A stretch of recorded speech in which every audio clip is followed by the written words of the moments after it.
Birds flying high, you know how I feel. Sun in the sky, you know how I feel. Breeze drifting on by, you know how I feel. It's a new dawn. It's a new day, it's a new life.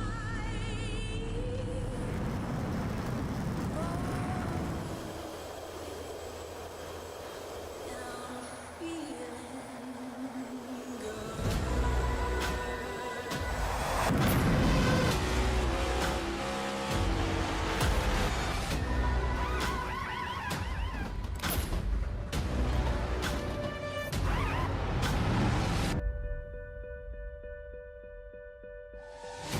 Fish in the sea, you know how I feel. River running free, you know how I feel. Blossom on the tree, you know how I feel. It's a new dawn, it's a new day, it's a new life.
Well, good evening, everybody. Welcome to the Right Now Roofing Xfinity Series here in Goat Locker Racing League.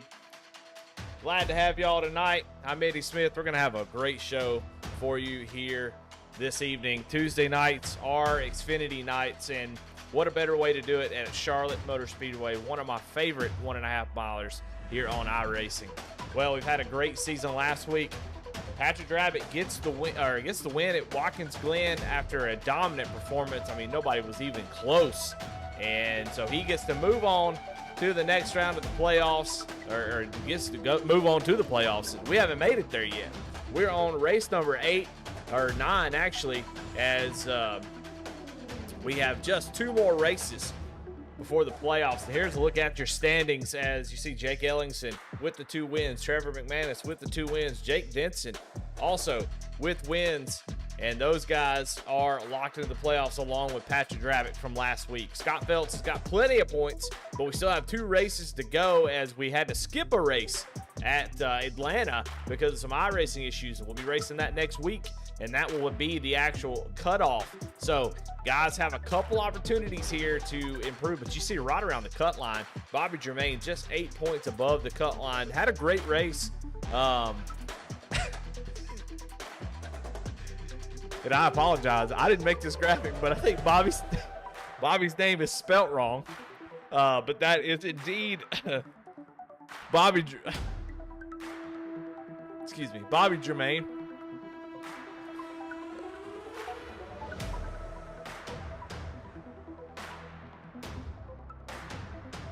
But it's going to be a great show tonight, and we still got 2 opportunities as he's 8 points above the cut line. And Chance Taylor just +6. Those guys had great runs at Watkins Glen. Maybe not a win like Patrick Rabbit, but they had a good enough runs that they were able to get themselves in a little bit better position points-wise. John Anthony is sitting there just 3 points out of the cut line, with Matt Knight's going to need a lot of help. But anybody that's made the minimum amount of races has plenty of opportunity to jump up, and a win would definitely solidify that. So we'll take a look at the schedule, see where we're at. Like I said, this shows to be the last race of the regular season, but that Atlanta race right there at 3-5, we had to skip. So that's going next week. So we're getting ready to jump right into the playoffs. It's going to be a lot of fun. But speaking of something we're going to jump into, well, heck, we got to jump into the grid here. Let's see, everybody's going to start here tonight. Who's on the front row? Well, looks like Charlie Harcum on the pole here tonight. Wow, look at that number 28 machine with Levi McCarty there in second position. In third is going to be Jacob Denson with George Schuell there in the fourth spot. Ryan Pendleton and Scott Phelps, fifth and sixth. Seventh could be Eric Martinez, Chance Taylor in the eighth spot.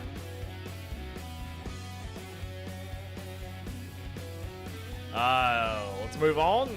Craig Bontrager going to be there in ninth, and Jeremiah Holt in 10th position. Chris Sawyer in 11th. He needs a good race. Jacob Ellingson locked in the playoff. He starts in the 12th spot. Alex Cruz going to start in 13th, with Matt Knights in 14th.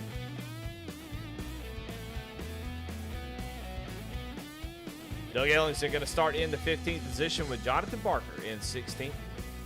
Johnny Cofield in 17th. Stephen McDonald in 18th. Trevor McManus, congratulations, just had a baby. I don't know if he's going to be racing tonight. He may just be a starting park. We'll see. But just had a baby, so congratulations to Trevor. He's going to round out, if he races, going to be round out the 19th position, with Tyler Justice in 20th. 21st is going to be Bobby Germain and John Anthony in 22nd. And then round out your field, going to be Stephen Bartlett in that number 39 Chevrolet Camaro, as we get this thing rolling here soon. All right, we have talked a little bit about the race and what to expect. You know, it's going to be a lot of fun. I mean, Charlotte Motor Speedway, we've known it. We've been here. It's the site of the Coke 600, one of the big marquee events. Tonight, it's just going to be the 100 laps. We're not going to run 400 laps, but 100 laps here nonetheless can really test you. Charlotte is very particular about how they run here. It's a very specific line. You know, you'd like to be able to run the high line, but it's going to be difficult, especially as the tires start to wear right around the bottom, and you're going to have to keep that momentum up all the way through. So going to be important that you get right around the bottom and you stay there if you're going to end up winning this race. It is very particular. You can't really stray too far from it. We'll see some guys try the high line to make some passes, but that low line is where you want to be. Tonight, fixed setup 100 laps. Your fuel run is going to be about 54 to 58. So if we do go green, we'll have one stop. But if caution does come out, we will be looking at pit stops for sure. And then they have tire sets 4, 1 on the car, 3 in the pits. Well, it has been a fantastic season, and I want to thank Right Now Roofing for their sponsorship of this series. But let's get ready to go racing. It's going to be 100 laps. It's going to go by quick, ladies and gentlemen. So these guys are going to have to move quickly. If you're starting in the back, you better get yourself moving forward. You do not want to be wasting any time. Well, all right, pace car is going to pull off. Barney got the flag in hand. Waiting on the green flag here at Charlotte Motor Speedway. Green flag is out here in the Right Now Roofing Xfinity Series.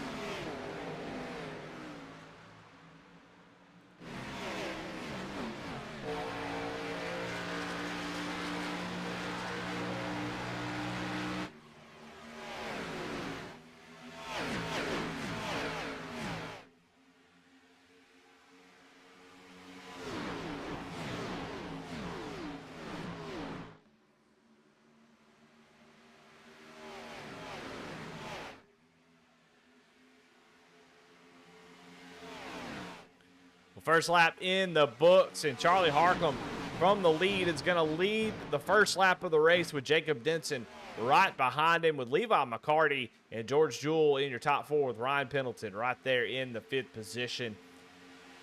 Charlie Harcum has had a great season all season long and has yet to get that win, but has kind of set himself right there in 6th place in points.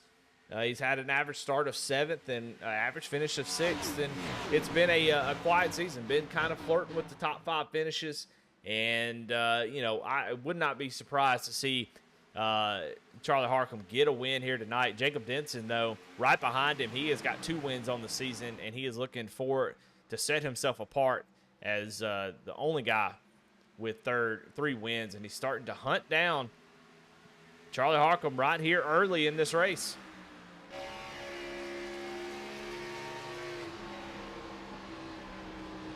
You kind of see they're entering in about middle line, arcing it down, trying to get a run off the corner. We'll see if the line changes as the run goes on. Take a look at your weather here. Track temp 80 degrees tonight race, so track is super cold, which honestly hurts the racing product for the most part. It makes it so difficult to pass. You want the track to be as hot as possible to make these guys have to really work the throttle, but I think this will be a test of just how well can you consistently hit the line you need to hit over and over and over again. That'll be the test here tonight of who wins this thing. You're not going to see guys get too out of shape. You might see somebody knock down the wall and exit, but right now you're going to see, look here, Jacob Denson all the way down to that white and blue paint. You can see the run he gets through the middle of the corner, off the corner. When he does that, here he is on the back bumper. Charlie's going to look down to the inside. We'll see if he's able to hold on to it. It looks like the cars are really tight on entry, but Jacob does a good job of getting right down to the bottom, but Charlie's going to fight on that outside. I think early in the run, that outside will get good runs off the exit. You have to be careful that you don't burn your tires up there. So, Charlie, how confident is he can hold on to this? You do not want to go side by side for too long, not this early. You'll find yourself going backwards really, really quickly. So, Charlie's got to make a decision. Does he think he can actually get the lead back? And is it worth fighting at the moment? It looks like Jacob just slowly eking out ahead, and that's bringing Levi and the rest of the pack along with him. Charlie fighting really hard. That track position is super important here at Charlotte, so it's worth fighting if you can get it. But this is going on just a little bit too long. But great side-by-side racing here for the lead. But here early in this race, and if this thing goes green, you do not want to be the guy that runs on the outside for more than 3 or 4 laps. So we'll see if Charlie starts to feel like he's not going to be able to hold on to it, backs back down behind the 7, but looks like he's going to keep fighting. And they're going to keep going side by side for now what's about 2 or 3 laps at this point. Charlie going to go way up the track, and you can see the run that it gets, but it's just not enough. Jacob is able to save his tires down on the bottom. He's really not having to push it that hard. And it looks like the bottom is dominant enough. He should take the lead here. We'll see as he comes off the corner. Can he complete the pass? And he does. So move Jacob Denson up to the top spot. Charlie going to fall back into 2nd.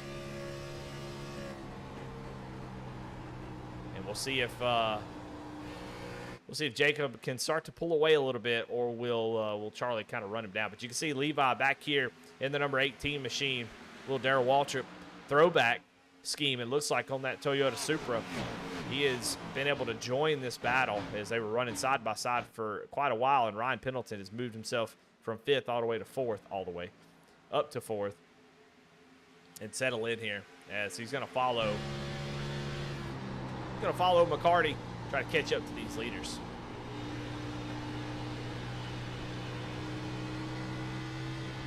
Little onboard shot with Ryan here as we watch his line compared to Jacob and Charlie. Let's see what they do a little bit different. And you can see Ryan. I like this line a whole lot better than what the other guys are doing. So much less pressure on your right front. The right front is your biggest friend. You think you've got teammates out there. No, you don't have teammates. You got a right front. You got to take care of them. He's lifting early. He's driving down to the bottom, but he's not putting a whole lot of wheel into it. And we saw that Jacob and Charlie were kind of charging the corners, then driving down to the bottom. I think that loads up the right front quite a bit.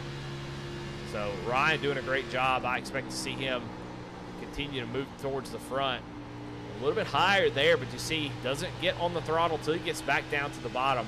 That is really good tire saving strategy. And when you're able to tire save and run in fourth just a half a second behind the leader, that's exactly where you want to be.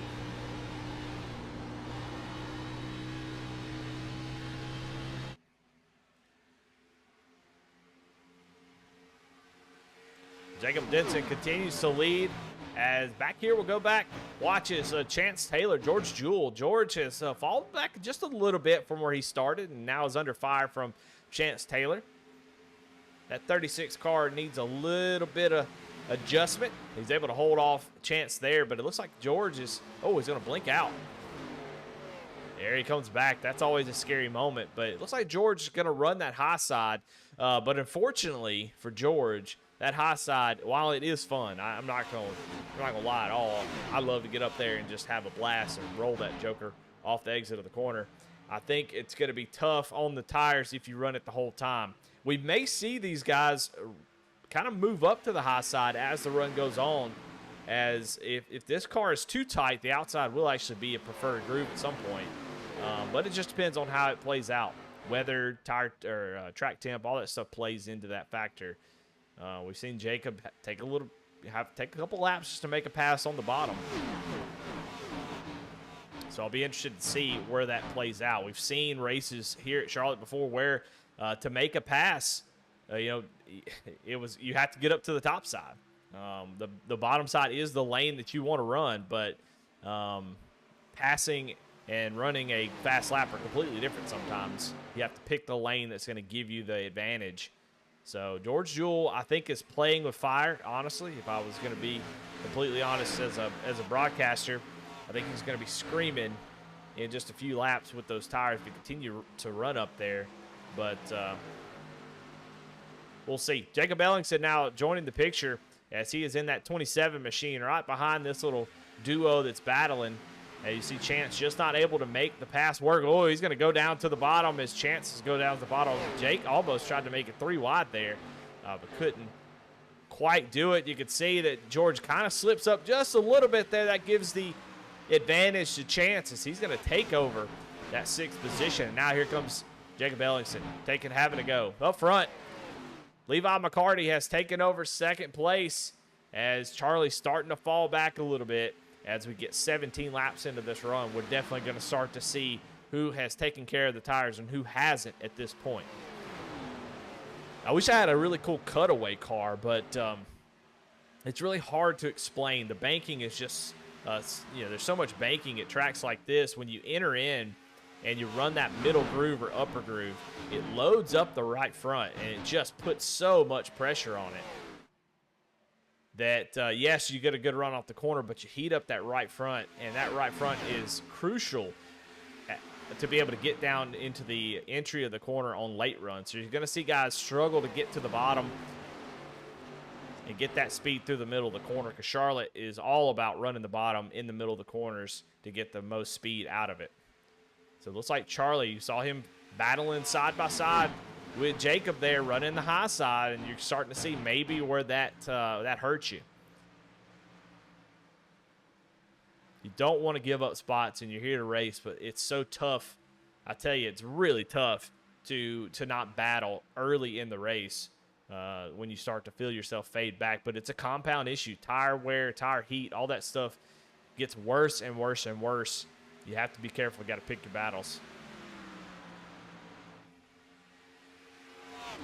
Jacob Denson not pulling away. Levi McCarty has been able to kind of run similar lap times. Ryan Pendleton completes the pass here on Charlie. Is Charlie going to fall back from the pole back to 4th? So starting to fade a little bit here on lap 20. Big mover so far, Jacob Ellingson.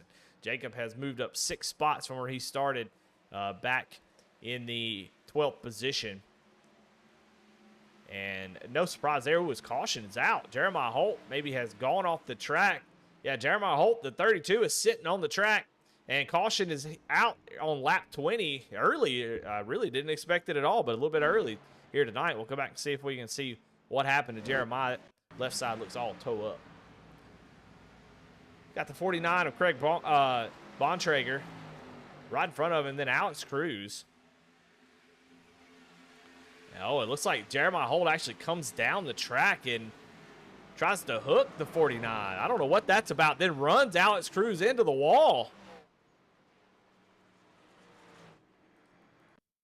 Kind of go back a little bit, maybe try to see what happened. It looks like that might have been some issue from earlier, so we'll kind of go back just a little bit and see if we can see maybe what kind of, a lot of times you see the end of it, but you don't always see what caused it or what started this mess. But we'll go see if we can find out what happened. Still watching here is Craig right down on the bottom, and man. And Jeremiah just turns him, and then Alex Cruz with nowhere to go. And a rough start here for some of these guys. Well, pit stops have happened.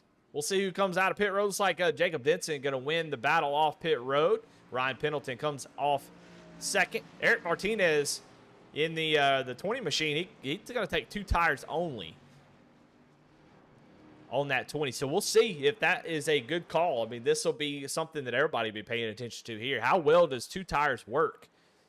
And so if Eric can hold his position, he started 7th, was running right inside the top 10. We'll see if those 2 tires. Now, you think, well, no way it's going to work. I mean, just how important those left sides are for the middle of the corner Charlotte, all about middle of the corner speed. But you just never know how it's going to work. I mean, I've seen plenty of times where folks change just 2 tires and it affects the handling of the car positively. So if it does make it loose, that could be a positive thing.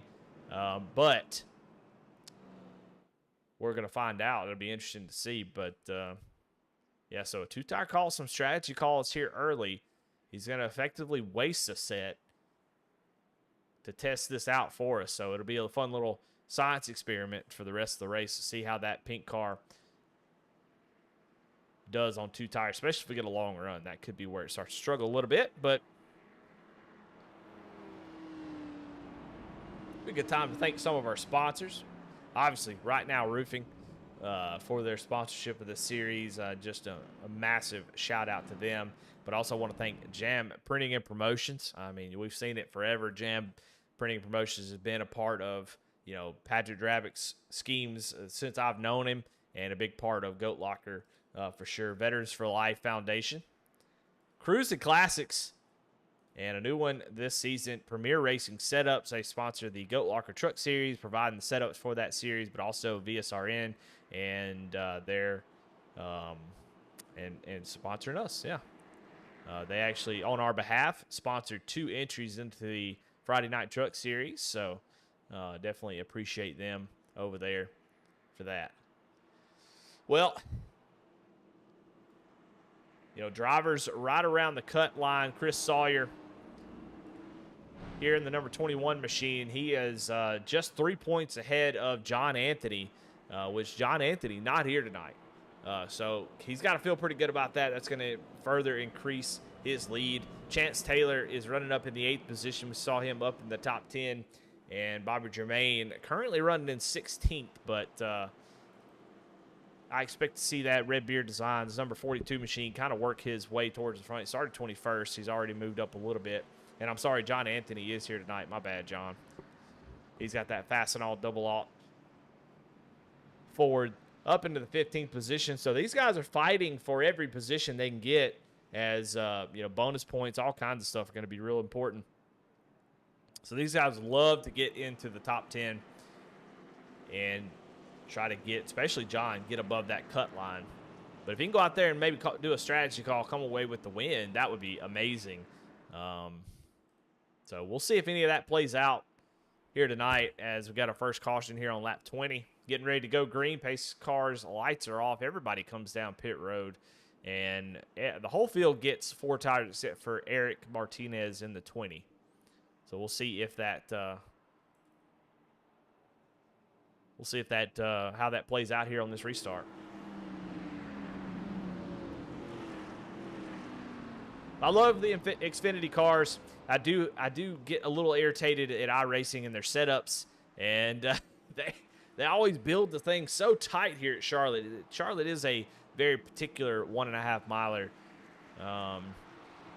especially about the line that you run. But here in iRacing, they always build the entry so tight on these particular cars. So that's something these guys are going to be dealing with all night, just trying to make sure that they do not wear that right front out.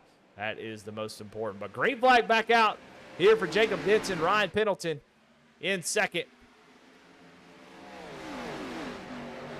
As they go barreling down into turn one, you can already see Eric really struggling. 2 tires, not what you want to do. It doesn't look like, as he has fallen. He's already lost 3 spots since the drop of the green flag, and looks like Jacob Ellingson looking to go to the outside here. And Jake going to power it up, and you can see the 20 struggling to get down to the bottom. Oh, Jake Ellison's going to get loose, and he's going to turn across the nose as Chris Sawyer goes through the field, and holy moly, we've got everybody going everywhere. I can't even find the people that are wrecking because they're falling through the field so fast.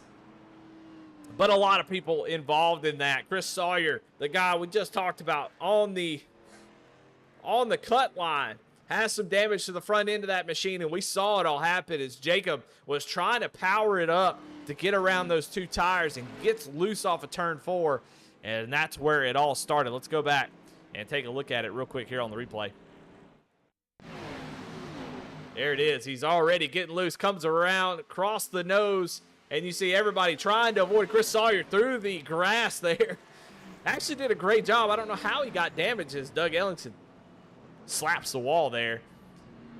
Looks like not too much damage. Unfortunately for Alex Cruz, had that massive damage early after some contact. He actually goes down. Let's go on board with Alex here. As I think he had already gotten his faster pair, so this will likely be the end of the race for Alex Cruz. See Ellingson get loose there, come across the nose, and then it's just arc of brake central. Nice big hit. And you see George Jewell without a bumper there. He goes around as well. So a lot of good drivers involved in this one. And it all started when Jacob Ellingson, like I said, just trying to get around the tires. And his tires were cold. I mean, they haven't gotten up to temp, all those fresh 4 tires. And we'll actually go on board. You can see just how tough that was. And he was trying to gas it up to not allow Eric maybe push up into him. May have gotten a little bit nervous, had to jump himself out of the line. You can see he's already sliding right here and just can't catch it. It comes across Eric's nose. And when he does, everybody goes for a ride.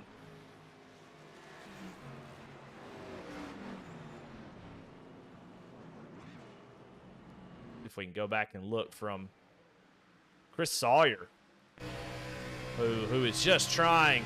See the checkup right there. That was a checkup. Just everybody trying to get around these 2 tires. Sawyer makes up 2 or 3 spots there. Probably felt pretty good about it. Watch right here. He had to make a wild maneuver to dodge this. Runs into the back of Eric and goes down to the grass. You can see the hood kind of freaking out there. Comes back up on the track. And, oh, did he get hit again?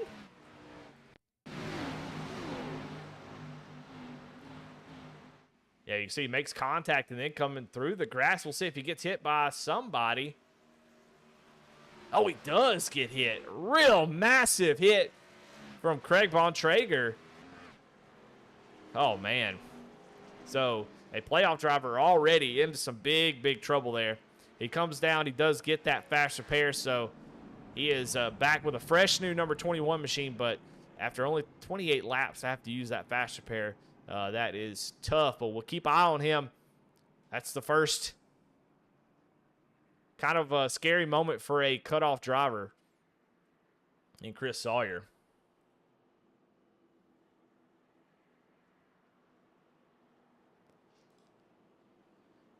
It's so hard in these playoffs because you want to run for a championship. You want to have that opportunity. If you don't get in the playoffs, you just can't. There's no way to have that opportunity. But playoffs can kind of give you new life.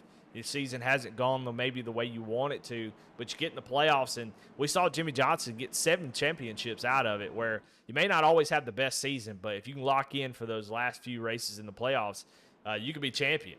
And so getting into the playoffs is a big deal, even on a league like this or a series on a virtual rate, virtual sim like iRacing. It's really, really important that you make the playoffs. So Chris, obviously, nervous. Not what you want to see. You don't want to be making contact when you're trying to make it in the playoffs. He doesn't need to go up there and win. He'd love to. That would be great. But he just needs to have a good night and not have catastrophe. And here early, that's now he doesn't have that fast repair, and neither does Jonathan Barker, Doug Ellingson, Jacob Ellingson, Tyler Justice, George Jewell, Jeremiah Holt, Alex Cruz. He's going to be out of this thing likely. He's going to have some major damage. Craig Bontrager, he is out of it. He is back on track, but spent about 3 minutes, and Steve McDonald is on track as well. But he had to come down for maybe a penalty or something. He's 3 laps down, so I'm not sure what happened to Steve McDonald. I think he might have had some sort of connection issue, and that may have been why. Because I don't even have, look here, it doesn't even show his name on the thing.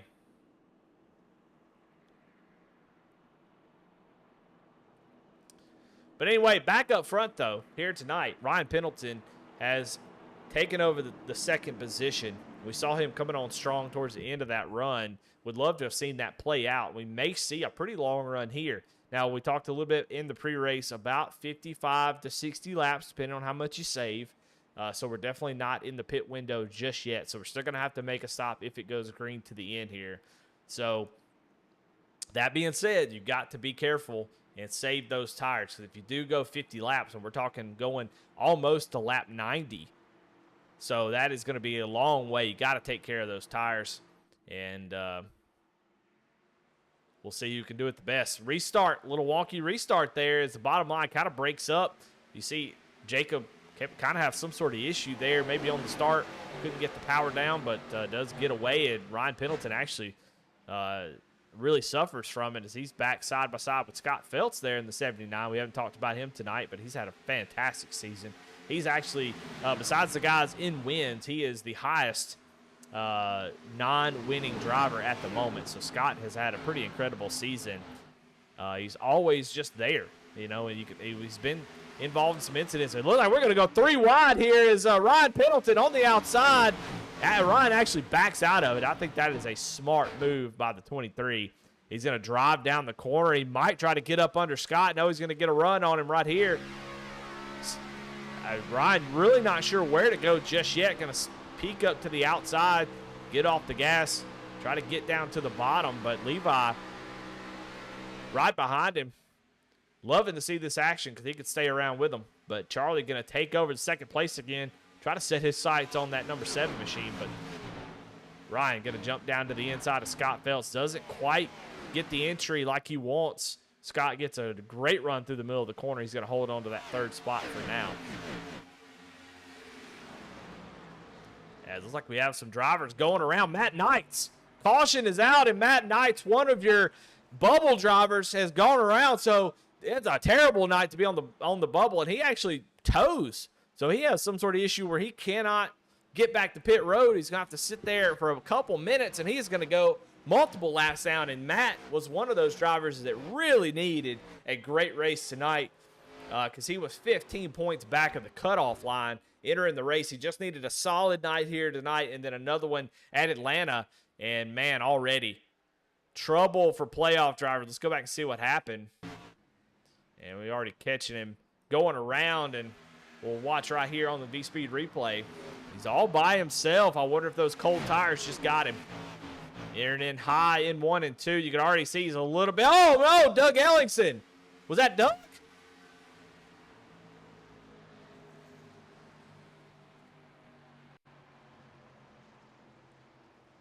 It was. Doug Ellingson gets into the wall, and unfortunately, we'll back it up just a little bit. See what happened. Doug gets into the wall, coming into the corner, and was trying to save it. Gets loose, goes down to the bottom, goes up, hits the wall. And when he comes back down, Matt Knights was there and makes contact with him. And looks like Craig Bontrager also involved. So unfortunate for Matt. Didn't have anything to do with him. Watch here. You see Doug already losing it, trying to save it, gets down on the apron, shoots it back up the track, and Matt just barely gets clipped. And he goes around, and oh, I heard it. The motor expired. That's why he couldn't drive around. He blew his motor, and so that means he had to tow.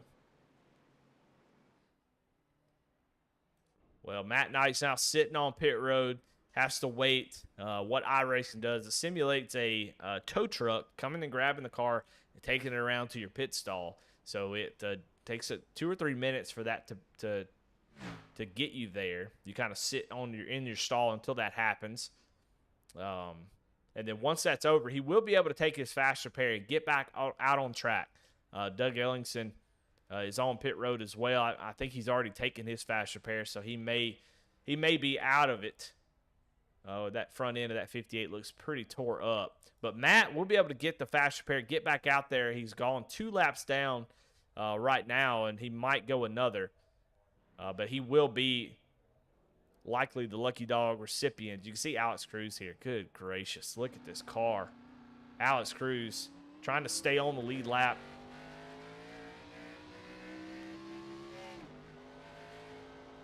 And I'm going to tell you right now, he's going to have trouble getting down to the bottom of the racetrack without that front end. That downforce is going to, car is going to be driving terrible.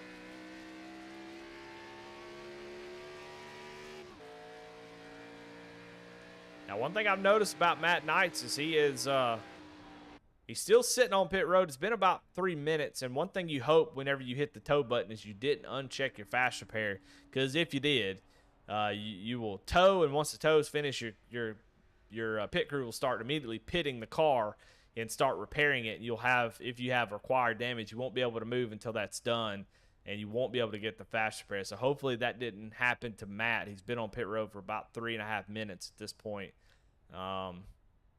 If that did happen, that'll be very, very tough, because he'll have to wait out the complete required repairs, and that may be the end of his race. And there it is, fast repair taken after about 3 minutes and 47 seconds. So Matt Knights, whoo, I was worried there. He's going to go 2 laps down, but going to be able to come out with a fresh car, and he's going to be able to stay in it. He's going to need a couple more cautions to get the lucky dog. He will be the lucky dog holder at the moment if we get a caution. So early problems for a lot of playoff drivers.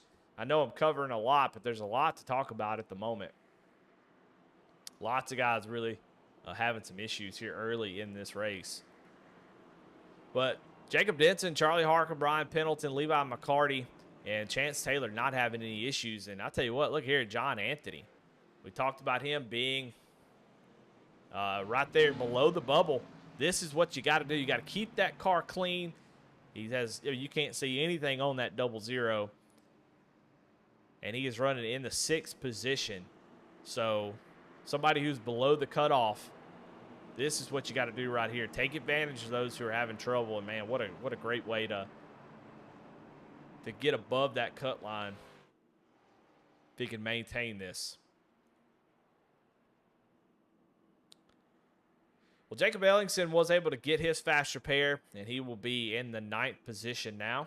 Now we're starting to get close to, being able to make it on fuel. Nobody came in that time. Scott Phelps did. He came down and got, it was like maybe 4 tires and fuel.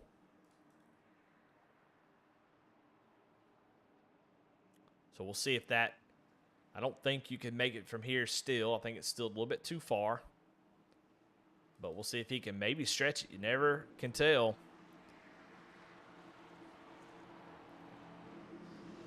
Well, all right, getting ready to go green. Pace car going to pull off. We've got just over 60 laps to go in this thing. Jacob Denson going to control it. Down into the restart zone. And, Ryan Pendleton tries to jump a little bit. Gives the 7 a little shot in the back. Ryan has to check up. You see that bottom line, big old gap down behind Jacob. Got the 18 of Levi McCarty there on the outside, trying to hold off Chance Taylor, who peeking down to the inside. but puts that Ford Mustang. Here comes the 23. Speaking of peeking down to the inside, he dives down into the entry, but man, it really upset the car. You can see he lost a ton of momentum through 1 and 2, or 3 and 4. As Chance Taylor is going to bounce off the wall along with Jacob Ellingson. And Bobby Jermaine there, on the outside, got real close to the wall, and that's all right in front of John Anthony, somebody I just talked about. And he's got to be poo-pooing bricks watching all this stuff happen. On board as we watch, here's the 27 diving down to the inside. Can he make that stick and slide up in front of Chance Taylor? Yes, he does. What a power move. You wonder if Chance, after a massive, if John Anthony gets into the wall, you wonder if that 14 car is going to have a little bit of damage.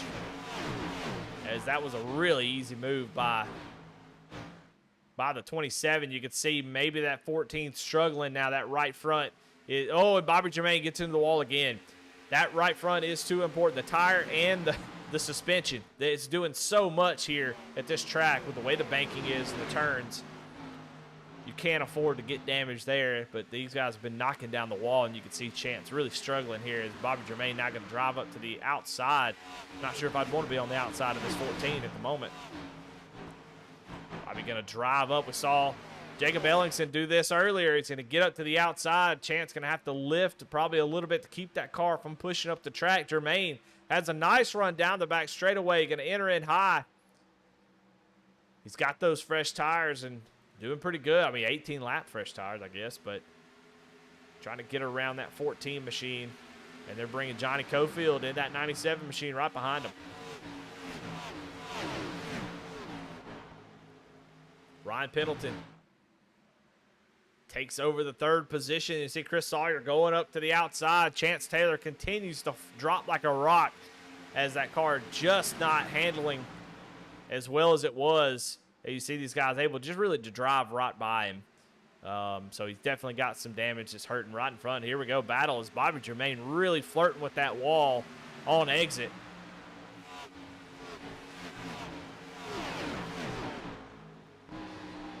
On board Chris Sawyer here as we watch this battle. Johnny Cofield's going to grab a little bit of that apron. You want to touch it a little bit, but you got to be careful. And Chris Sawyer actually backs out of it. What a smart move. He knows it's not worth getting in there. As Johnny drives it in again, kind of bounces off the apron. You want to get as close as you can without doing that. So Johnny's doing everything right except for just the last parts.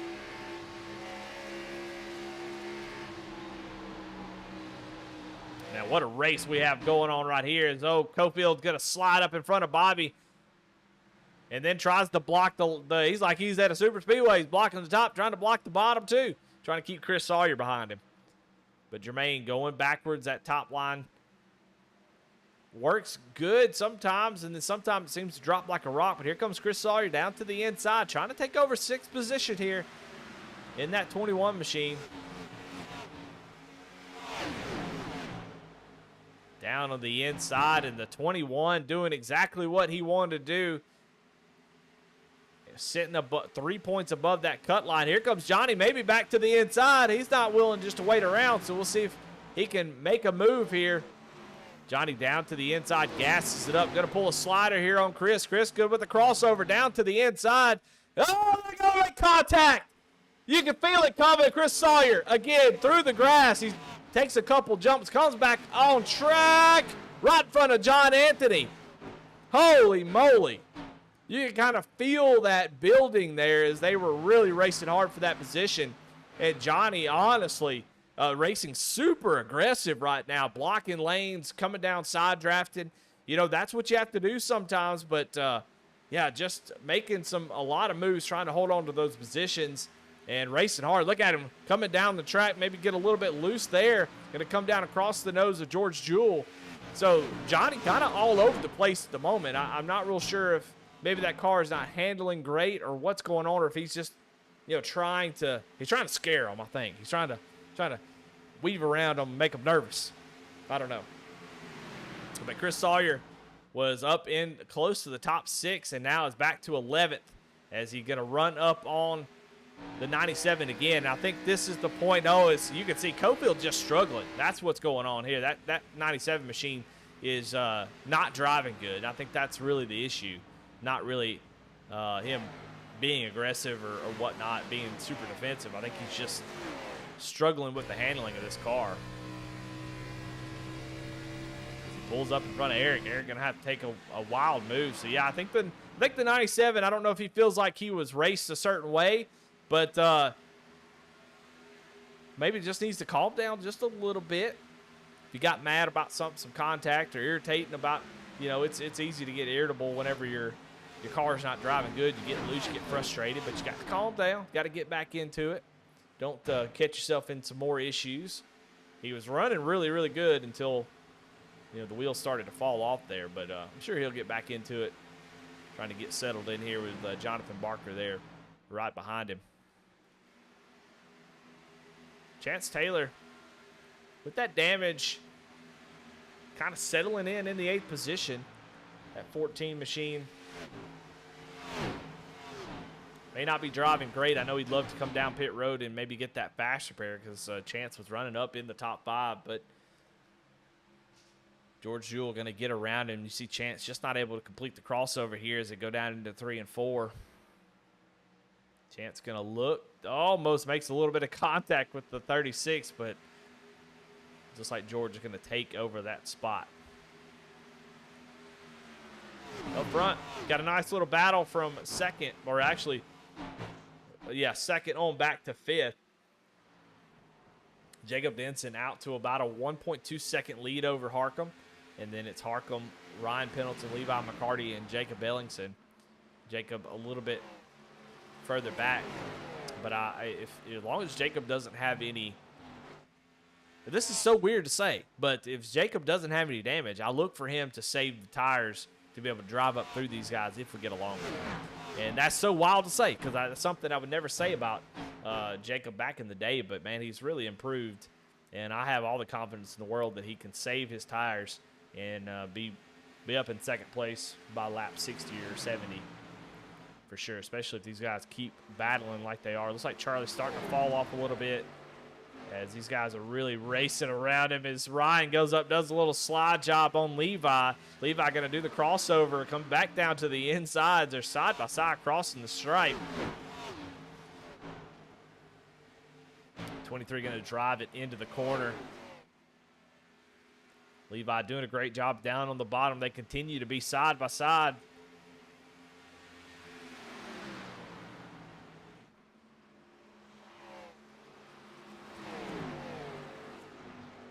Ryan going to hold on to that right rear quarter. We'll see. He does get the run down the straightaway. We'll see if he can use a little bit of that side draft to pull the 18 back. Does going to draw even as they go into turn 1. I think that Levi's got the best line here, and he does. Going to clear him. You can just see how turns 1 and 2, that bottom is just so strong. And I wonder if Ryan didn't just say, you know what, this is not worth it. I'm just killing myself. I'm going to get drop back a little bit and settle in.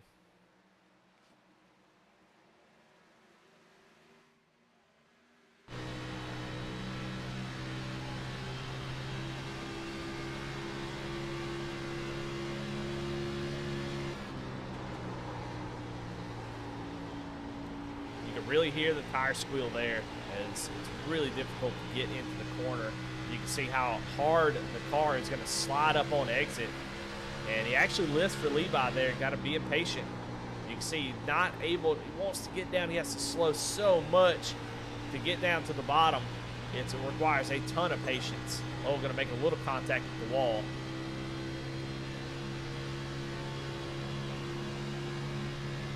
Lifting early.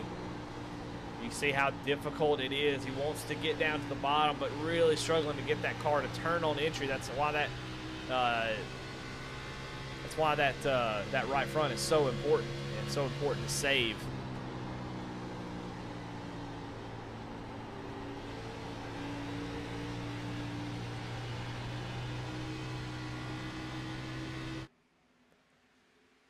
As these guys go around Alex Cruz now, that's a big deal. The reason why is Matt Knights was 2 laps down and was in position for the lucky dog. But now, Alex Cruz is the first driver 1 lap down with Craig Bontrager right behind him. He's actually on pit road now, so Craig going to probably a couple laps down. But Alex Cruz, now Bobby Jermaine is coming down pit road. So maybe this is, oh, it looks like some big damage to the side of that 42. Look at that 42 there. As he's really sideswiped the wall there. So Bobby Jermaine coming down pit road, I think it's a great idea. If you hit the wall, you don't want to be driving around for another 20 laps with a torn up race car. Get the fast repair, get 4 tires. You're inside the pit window with it being just a little over 40 laps to go, about 43. That's plenty. So come on down, get your tires, go ahead and start early. You're going to have to take that chance. He's going to go a lap down, but he will have the fresher tires and be able to get back on lead lap once the cycle completes, and actually will probably pick up a few spots doing it. So if you ever hit the wall like that, he's doing the right call. I love the call to come on down, get your tires, and a lot of times what that'll do is bring all the other drivers in with you if they start to see you pit. But this battle right here, man, this has been the battle of the race at the moment, as now Ellingson has gotten around Scott Phelps and now looking to put a little pressure here on his teammate. Oh, actually blinks out a little bit.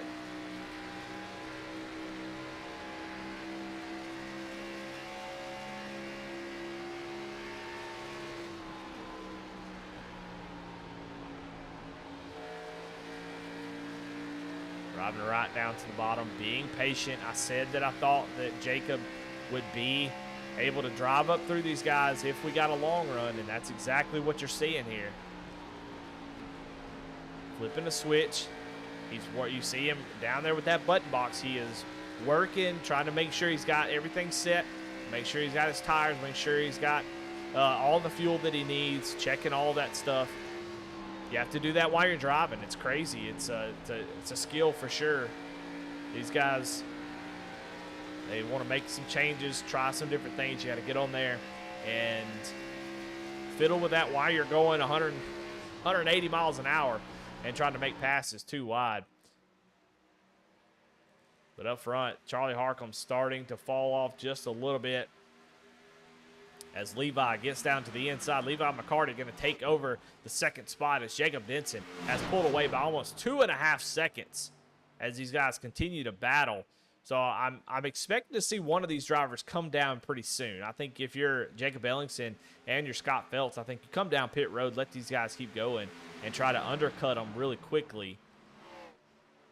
And that way you can try to set your sights on Jacob Denson. Somebody's going, oh, my goodness, is Ryan Pendleton. And Harcum almost made contact.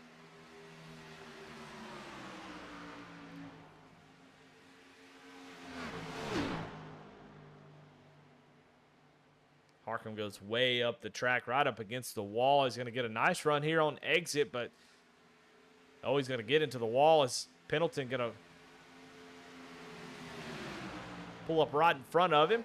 And here comes Jacob Ellingson diving it down to the inside in 3 and 4. He's able to make it stick on the bottom. The exit's going to be a little bit different story as Harcum does get a good run on the outside.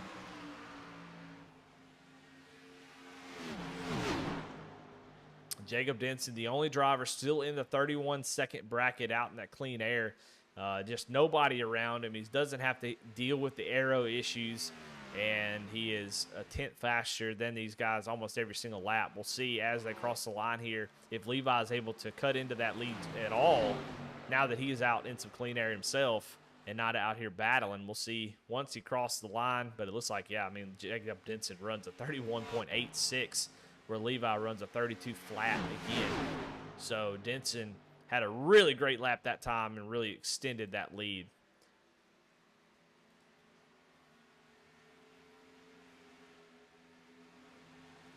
So Levi starting to pull away here as Harcum stays on the back bumper of the 23, but Harcum's still working that outside. Oh, here we go. Levi coming down pit road along with Ryan Pendleton. And boy, they're coming in together. Here comes Jake. Oh, my goodness.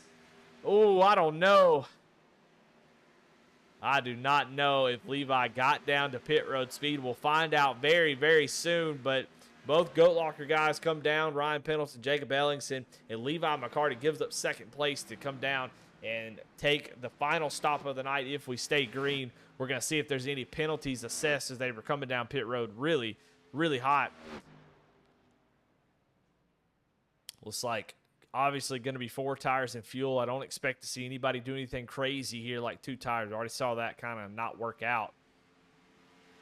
They come down pit road. No speeding penalties. Everybody makes it. But it looks like Ryan Pendleton's going to win the battle off pit road. He will take over that spot. So he passes them on pit road, man. That's awesome. Ryan Pendleton did a much better job getting on and off pit road. He was about a second faster, and he had about 4/10 better on his stop. But Levi not waiting around at all. He knows how important that track position is. But I think Ryan will be able to hold him there. He's going to pin him down on the exit. And Ryan Pendleton's going to get loose on those new tires. Goes back down and makes a little bit of contact with Ellingson. But caution comes out as Ryan Pendleton on those cold tires. Same thing that we saw out of Ellingson as he gets loose trying to hold on to that position and goes around and caution flies.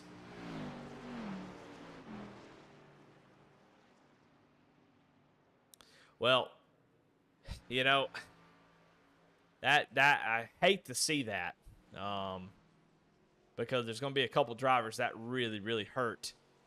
Scott Phelps is your leader at the moment as all those drivers came down pit road. They were a one lap down. Jacob Denson had come down and made his stop just a lap ago as we were watching that race. So Scott Phelps is going to be on the lead lap, and Charlie Harcum and those drivers just came down pit road, going to have to go around and take a wave around. So Scott Phelps, Chris Sawyer, Tyler Justice, Eric Martinez, Jeremiah Holt, and Jonathan Barker are going to get basically free track position out of that.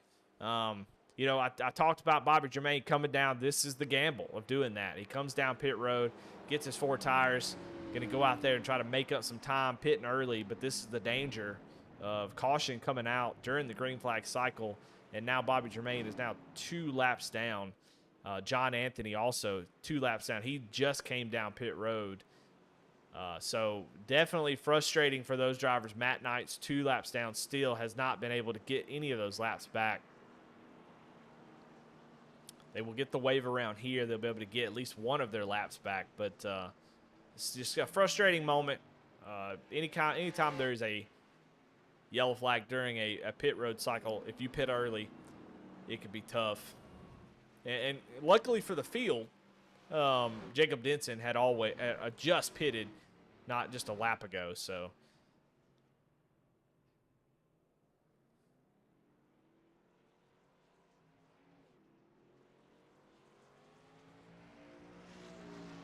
Scott Phelps going to come out, get a free pit stop, and come out with the lead. Chris Sawyer, who we've already seen him go through gone through the grass on the front stretch a couple times. He's going to come out with a second place finish with just 30 laps to go. That 21 iRacing machine, he is in good position. We'll take a look at the point standings real quick. Been talking about it all night long. We'll take a look at it again. You can see before the race is not live. This is before the race. Chris Sawyer just 3 points ahead. Now Bobby Germain back in 16th position. George Jewell in 15th. He's 23 above. He's got some room to play with, but he can't have a terrible finish. He's running in 15th. Last car on the lead lap now currently. Chance Taylor has been running good all race long, but he was trapped in that cycle there. He's back in 13th. John Anthony had also pitted, and he is back in 17th position. So, you know, everybody's struggling here except for Chris Sawyer. Right now, he's the big winner. He's going to jump up a ton of spots if the race ended right here, but it doesn't. It doesn't end right here. So we're going to race to the finish, and we'll see if those guys can recover. But you can see how close it is and how important it is to have a really clean race. Chris Sawyer, can't say he's had a clean race, but that strategy worked out in his favor. And he's got some track position gifted to him. We'll see if he can do anything with it. Tyler Justice right behind him. Also, fantastic race. 20th up to 3rd now in that number 13. Haven't talked about him too much, but he was a recipient of that caution. A little bit of gift. And then Jeremiah Holt, who we saw make contact early, and now going to be able to cycle up to the front with fresh tires. So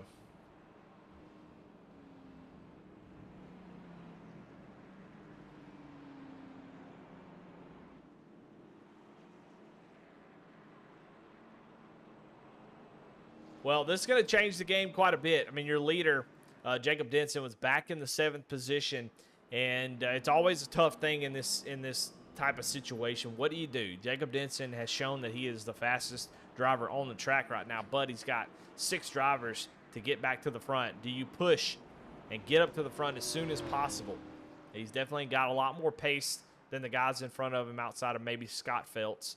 But Jacob has definitely been the fastest driver tonight. Do you push and try to get up front quickly, or do you take your time, try to save those tires with about probably less than 30 laps to go, 27, 28?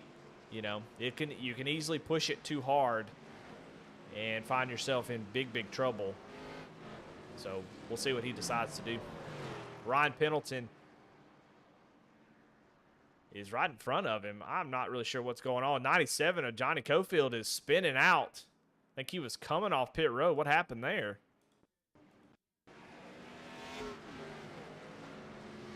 He's on the track and just spins it out while under caution. Huh. Oh, he tried to shift up as he's taking the wave around there to go around the pace car, and unfortunately, instead of shift up, he shifts down, and that just yanks the car around. But he does get it back rolling. That doesn't like too much damage. All right, we'll see once everything cycles around where everybody is, and looks like somehow, I guess Ryan Pendleton, when he pitted, it looks like Ryan went 2 laps down, so that makes him now the lucky dog. So a driver that was, you know, he was involved in that incident. Was the one that brought out the caution, so he comes down and get a fast repair, but he is going to be fighting for the lucky dog at the moment, going to be battling in here. And the wave arounds, where I thought it was bad, it's worse because you have to come up through the lap cards as well as you have to start in the back. So this is going to be wild. Right now, Scott Phelps, Chris Sawyer is in the best spot on the whole track. As there's going to be like a lot of calamity, I think, going on mid-pack. We'll see how it all plays out. Scott Phelps, though, less than 28 laps to go as they take the green flag. Who's going to come away with the victory tonight? Somebody going to stamp their ticket to the playoffs, or will it be Jacob Denson getting his 3rd win of the season? We're going to find out as it goes green. Scott Phelps gets a quick and early lead as Jacob Denson falls back to 11th here is where he's going to restart. I don't understand what is going on at all. Jacob Denson in 10th, but it shows Jacob Ellingson in 8th back here. I don't know what's going on. The ticker's all messed up, but Jacob Denson. Oh, it made contact. Jeremiah Holt, and Jacob Denson's going through the grass. As Jeremiah Holt involved again, caution does come out. It looks like Matt Knight's. Oh my goodness, Jeremiah Holt.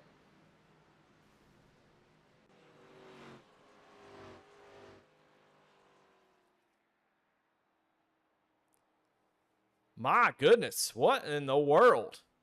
See if we can go back and see what happened there. We saw it. Jacob Denson goes down to the inside of Ryan Pendleton. Denson comes up the track just a little bit. Oh, makes a little bit, looks like a little bit of net code out of both of those drivers. We'll go back a little bit and see from Jacob Denson's front bumper. This is about half a lap before that. You can see Denson get a run here.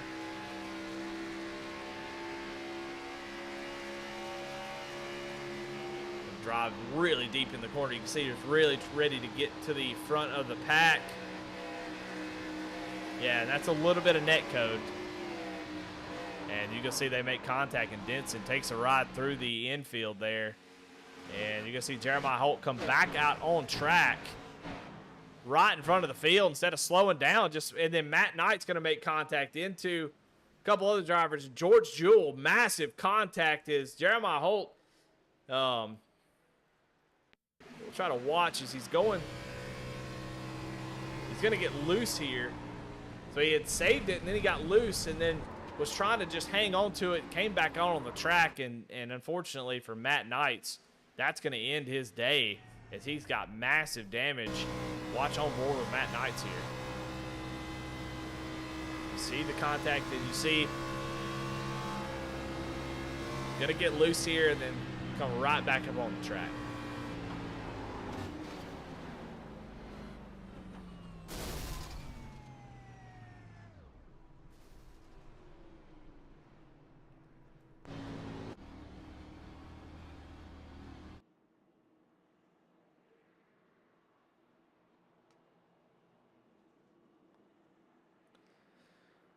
Oh wow, that was something else. As nobody really did anything wrong there. I know that Jeremiah Holt feels like he got run over by Jacob Denson, but unfortunately, that's not the case. Netcode is just one of those part of racing on a computer is the way this works is you're constantly sending data back and forth from the server, and all these drivers are sending data back and forth from iRacing at a data center somewhere, the server where that's located, and they send data back and forth at lightning speed, and the server is telling the game that these guys are racing on where their car is and where other cars are, because those drivers are sending their data. And you can just imagine how complicated that sounds, how fast it's doing. It's a miracle that we're racing like this at all. It's a miracle if you really think about how this thing is done, that these guys are able to race door to door, make contact, and it not be a bigger problem than it is. But every once in a while, that netcode's going to rear its ugly head, and what happens is the server and the client data have a little bit of problem, and the server thinks that that car is at a different spot. So iRacing thought that Jacob Denson was a little bit higher, or that Jeremiah Holt was a little bit lower than he actually was on their own computers. And so it incorrectly reports to someone else's computer where they are, and it thinks that there was contact made, and so it sends one of them around. That's how netcode works. It's definitely complicated. There's no easy way for me to break it down, but basically it's a contact that didn't actually happen, but the game thinks it did. And very rare, but it does happen. So I think that's one of those cases where that's exactly what went wrong.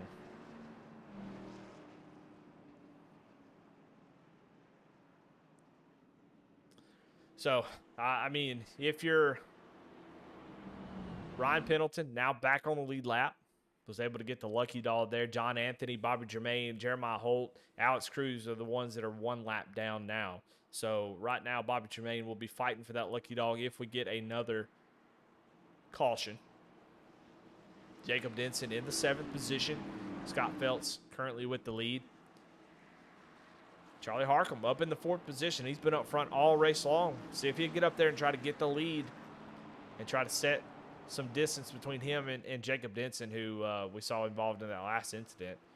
Don't think he got much damage out of it, but we'll see if that plays a factor. Right now, if you're Scott Phelps, you are in a great position. You just need to get with it and get going. Chance Taylor down on the apron at the moment. Don't know what's going on there. Chance down on the apron. He's going down pit road. Don't know if he's got some sort of penalty or what, but the number 14 on the green flag goes down pit road. Green flag is out, though, and we're back racing here at Charlotte. 23 laps to go in this race, and man, I'll tell you what, Chris Sawyer got a great jump there. He's going to get a run off the turn number 2. He's going to be there. We'll see. He's going to do the crossover maybe. He's going to look down to the inside to get a massive run down the back straightaway, going to dive down to the inside. Now Scott going to lean on that 21, but the 21, Chris Sawyer, drives right up to the front, and he's going to lead his first lap to the race. Well, this is a dang sure way of getting into the playoffs. Go up there and win it, bud. That's what I'm talking about. Scott Phelps not firing off quite as well. I think he might be holding on to the fact that we might go the full run here. And after 20 laps, if you burn them up, which you can do here, you can push it in this car and burn them up quickly. It won't take but a couple laps to really set them on fire. Right behind that duo, you've got Charlie Harcum trying to hold off Tyler Justice in that 13, looking down to the inside of Charlie, but not quite able to make the move right there. And you see Denson back here with Ellingson racing side by side with Eric Martinez, excuse me. Here comes Denson down to the inside, trying to take over 6th position. He does not have a whole lot of time to waste, and Jacob Ellingson knows that they've got to go. They are going to run out of time. Charlotte is not an easy track to make up space and time quickly. Eric going to fight hard there on the outside. He's going to hold Jacob Denson as long as he can. Jacob going to clear him down into 1 and 2. Now here comes Jacob Ellingson. They'll follow along. Oh, they're going to make almost some contact. Ellingson has to make a evasive maneuver to move down. Martinez is going to try to block here as, oh my goodness. Jacob Ellingson not able to take over that position. Now we got a battle for 3rd.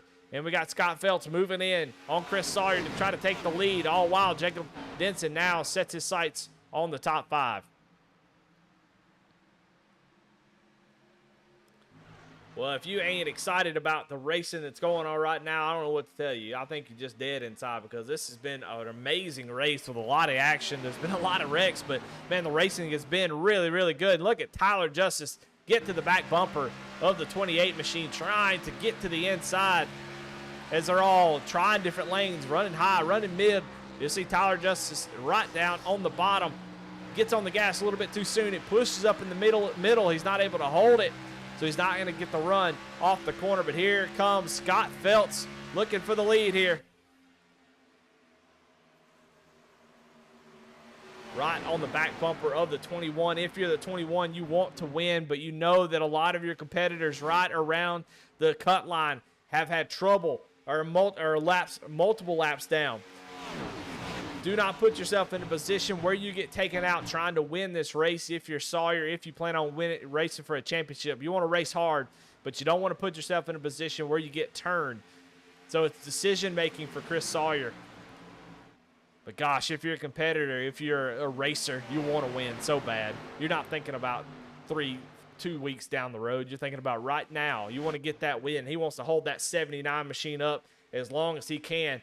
15 laps to go here at Charlotte. Who is going to take the victory? This whole yellow flag during the cycle has really thrown this race on top of its head. Here comes Scott Phelps, going to get a nice run off the corner. Chris Sawyer can feel it. He kind of moves down to try to arrow block the 79, but he is there.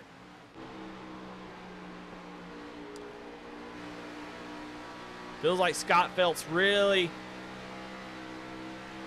playing around with Chris a little bit. He's had a couple runs, just not been willing to take them just yet. He gets a run here down into turn 1 and 2. Oh, Sawyer checks up just a little bit. Causes Scott, but Scott right back in the gas. Scott is really relentless at the moment. Sawyer not going to have a chance to breathe all the way to the end of this race, and that's why we love what we do. This right here, this battling right here, where Sawyer doing everything he can to win a race. Scott Phelps as well wants to get up there and say, hey, I might be the highest 9-point. I may not have won a race, but I am a championship contender, and this is why. And look at him going nose to tail. This is the type of racing that we love to see. Jacob Denson looking down to the inside of Tyler Justice as Tyler's starting to fall back a little bit, but I think Jacob is going to run out of time. I think this is where your winner is going to come from unless we get a caution. Scott Phelps looks like his car is a little bit faster, but the arrow that the 21 is putting, he's going to peek down to the inside. Here we go. Pass for the lead, Scott Phelps. Down to the inside through the quad oval. I see some smoke in the back. I don't know if that's somebody wrecking or hit the wall, but Scott Phelps going to go down to the inside. He's going to slide up in front. We'll see if Sawyer can get a run off the top side. He can't. That top side, oh, he does get a nice run. What's he going to do? He checks up. No! Chris Sawyer checks up. He had an ability to take the run, but actually let Scott Phelps have it there. I've never seen that. Oh, and Jacob Denson gets in the wall back here. That's going to open the door for Jacob Ellingson, and Scott Phelps going to start to drive away now. Down to the inside goes Jacob Ellingson. Jacob Denson had this race won, had it in the bag. That caution changed everything. Now, Jacob Ellingson up to 6th spot. Oh my goodness, Eric Martinez with a Wild dive down to the inside. They're going to door bang off of turn 4 as Jacob going to try to hold him down on exit. But Martinez with a fantastic dive, real clean, to try to take over that spot. And I know Martinez is just happy to have 4 tires. That 2-tire strategy did not work out for him. He's not going to be able to clear Jacob just yet. He does. So the 20, you think the 7 definitely has some sort of some issue now as he's not able to drive that right front after hitting that wall. Maybe toasted. Here comes Johnny Cofield. We saw him kind of getting Ryan Blaney on us, getting a little angry, getting flustered, was really struggling. But look at him now as he has got fresh tires. He's got about 10 laps fresher tires than the guys in front of him. And you can see the difference as he's able to drive right by Eric. Eric going to look back down to the inside. We'll see if Johnny can hold it. No, he can't. Eric going to drive down to the corner, but we'll see if those fresh tires can hold it. He can. So move Johnny Cofield up in the 7th. He's looking forward, trying to get in that top 5. That number 97 coming alive here late in this race. Just 9 laps to go. 8, excuse me. Chris Sawyer trying to hold on to this 2nd spot. Running up high now, trying to block Charlie Harcum. They got a lap car of Jeremiah Holt right in front of the leader. Scott Phelps now up to an 0.8 of a second lead as he's starting to pull away. Cruz here as Chris Sawyer way up the track in 3 and 4. As Harcum now looking to try to take over that 2nd spot. He's going to get a run. I don't know if what's going on with Chris Sawyer's car, but that outside line is not where you want to be, I don't think. It doesn't seem like his car likes it at all. Johnny Cofield with another pass here, and here comes Ryan Pendleton along with him. Right now, your freshest tires on the track are Jacob Ellingson. And he's had some damage fixed as Jeremiah Holt pulls off the track. Jacob Ellingson, 2.7 seconds back from the lead. I think he's not going to have time to make it. He might make it up to 2nd, but it's going to be tough to make it up towards the front. Charlie Harcum takes over 2nd spot. Chris Sawyer, you know, I criticize him for not fighting hard, trying to take back that lead, but he's doing exactly what I thought he needed to do, was not put himself in a position. He's in a really good spot. A top 5 here would give him a huge cushion into Atlanta next week. And, man, I think that's what we're seeing. Some really smart racing out of this 21 machine. He wants to race for a championship, and you can see he's doing exactly what he needs to do. It looks like Levi going to look down to the inside, try to take over that 3rd spot. And you're going to see Chris kind of lift a little bit right here. With just 5 laps to go. I think if he can hold on to it, I think he can get himself a top 5. Jacob might get to him, but, man, what a great run for Chris there. Taking advantage of that situation and making the best of it. He's doing a good job. But Scott Phelps, man, what a great race he's had up front all race long. Stays out a little longer on that stop. Sometimes you need a little bit of luck. 5 laps to go. Now, we can still get us a caution. We got 2 green-white checkers for sure. But right now, he is on an island, a 2nd ahead of 2nd place, Charlie Harcum. Jacob Denson, who we saw dominate this race at the beginning, continues to fall back. He is still fighting back here. This is trying to stay inside the top 10. Eric and him battling side by side as he just continues to fall back after that contact with the wall.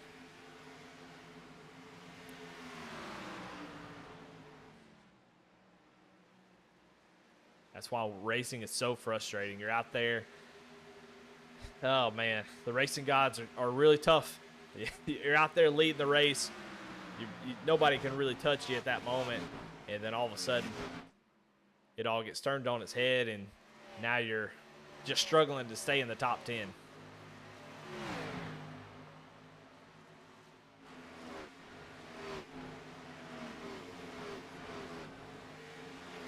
It's a nice run there. Going to look down to the inside of Tyler.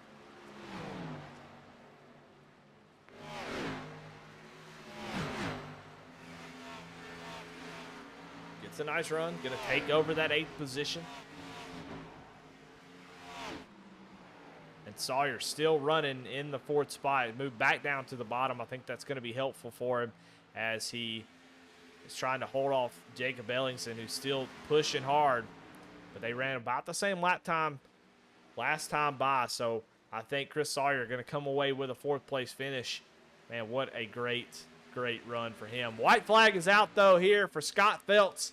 Charlie Harcum has gotten it within half a second, and he was about 0.3 of a second better last lap. He's going to have to do a whole lot more than that this time by to try to run him down, but Charlie Harcum with a charge, but it looks like he's going to run out of time as they go through 3 and 4. Scott Phelps just has to not knock down the wall here off of 4, and he does it. He comes away off of turn number 4, and he is going to win here at Charlotte. Wow, what a race.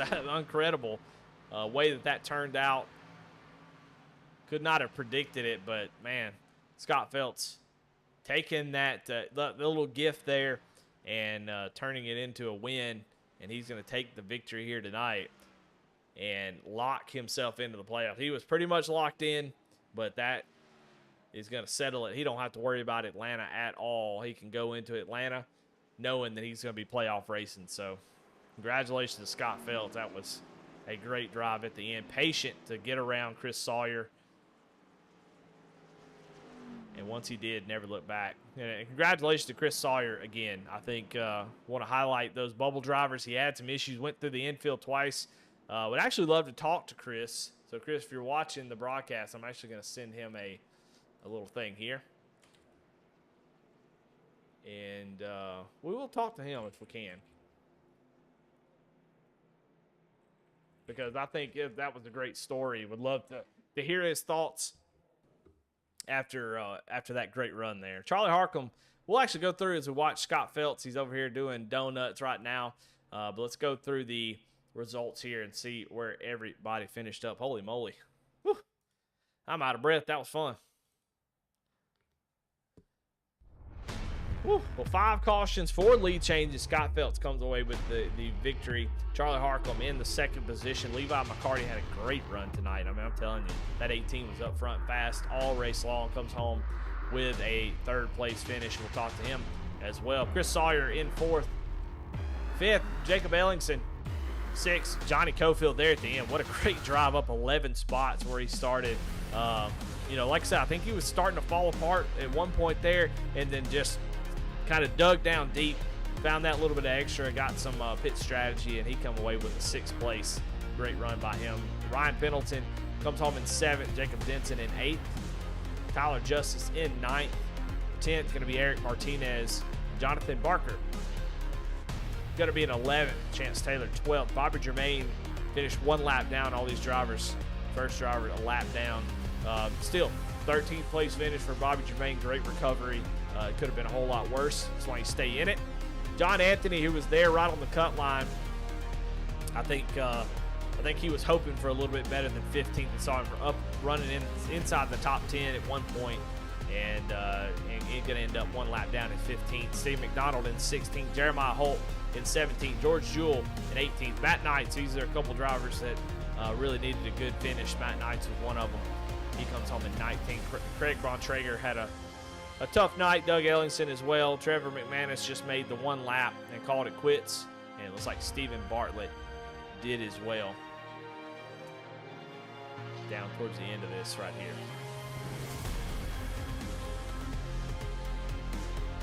Well, all right, well, let's take a little break. Give myself a chance to clear my throat.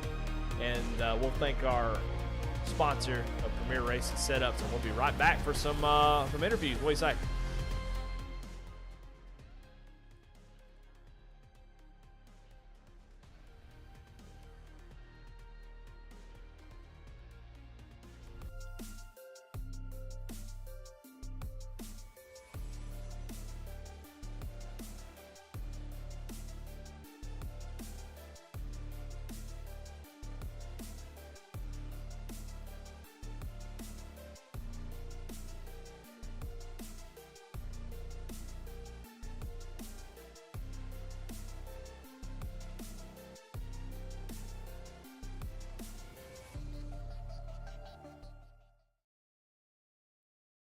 Well, all right, we are back here, and man, what a race! What a fantastic finish to the Right Now Roofing Xfinity Series, and man, I got your winner right here, Scott Feltz, in the Yes, room sir. tonight. Man, congratulations on that win.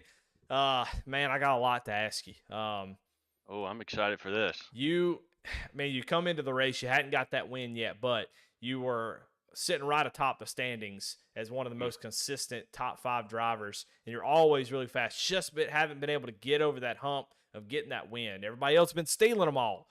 And then dadgummit, if everything just didn't fall right into your hands there at the end with that strategy, that caution, you stayed out a little bit late, you inherited the lead, and Chris Sawyer was able to get around you early and you were able to fight back. But I want to talk a little bit about the first part of the race where Yeah. you're feeling confident. You feel like, hey, I'm going into the playoffs. I got plenty of points. What was your strategy coming into this race? What were you trying to do here tonight? Well, exactly that. I mean, you said it. I was kind of joking, with my teammates, Jacob Denton and Charlie Harcum before the race. Jared's obviously locked in, and so we're kind of joking. Yeah, I mean, I'm pretty much locked in. So yeah, I mean, I thought, all right, well, I'm sitting comfortable. I feel like I'll be in the playoffs. I mean, that's sort of felt like a given. So yeah, honestly, it was just to kind of cruise. And there, the first, little bit, I felt like there were a few times I think I was behind, Ryan, and I thought I could probably battle him, but there's no point. I mean, I'm cruising right now. We're just trying to get a solid finish and get to the playoffs. I agree. I mean, it felt like, yeah, a lot of races I've been up there, but just kind of consistently around that fourth, fifth place position. So it definitely felt good to finally lock it in for sure. Yeah, I mean, you've been fast. I mean, you've definitely had the speed. And I think that I'm constantly talking about you every single week. You come up as somebody that's just right there, and Mm. these series can be tough, man, because there's a big skill gap. But especially in the different groups of skill gaps that there are in the series, Yeah. inside of those groups is very tight. It's very hard to kind of move around sometimes. Sometimes it takes a little bit of luck and strategy. Racing is all about luck. There's a lot of skill involved, but man, you got to have everything work out your way sometimes. And tonight fell right into your hands. So you have that caution right in the middle of the cycle. You stayed out a little bit longer. I mean, your teammate Jacob Denson had this thing won and just Yeah. come down pit road, and so he's kind of stuck back in traffic. And here you are at the front. What are your thoughts once that happened? What does that change from? Oh, wait a minute, can actually win this thing. What were your thoughts when that happened, and what were you trying to do there on that initial restart? Yeah, I mean, I definitely, yeah, that was a huge curveball. And I think Charlie Pitt, like the second he goes down pit road, I get to turn 2 and there's the caution. And yeah, I mean, it was quite a shift. I think there weren't many more laps I was going to go out there. I think in my mind, I thought, all right, I've got, a bonus point or something for leading a lap, and then I'll ride it out and pit and fall where I was. But honestly, yeah, I mean, once we got back going again, I thought, all right, well, I mean, I'm up here. I had a feeling that Jared was fast all night. He'd be back up there at some point. And a few more cautions happened, and then that final run, yeah, I mean, Chris obviously wanted to pass early, and so I thought, all right, I'll let him have it. And then for a few laps, I was just, sort of plotting the move and thought, all right, I mean, I can feel like I'm a little bit faster here. It's just a matter of time. So at that point, I felt comfortable to just let him sort of, ride it out until I could find a spot to make the pass. Well, and once you got out to the lead, there's really not much that could stop you from winning that race other than a caution. So when you're in that moment, everything's worked out in your favor. If you've been on iRacing long enough, those last few laps, you've got to be sitting there thinking, there's going to be a caution. There's got to be a caution. There's no way we go all the way to the end. Is that what you were thinking, or did you feel Oh, good? yeah. Oh, Yeah. I was sweating. I'm thinking I'm counting down the laps, and I'm thinking there's one of these laps, there's going to be a caution, and the whole thing's going to go out the window. I felt it coming. I mean, it was it was an intense last 10, 12 laps for sure. Well, and your teammate, they're on the last couple laps, so I don't know if you guys were just messing around, but I mean, he was about 3 tenths faster the last couple laps. Actually, made a big little surge there at the Yeah, end, but just a run came up a little bit short. But man, what a great run!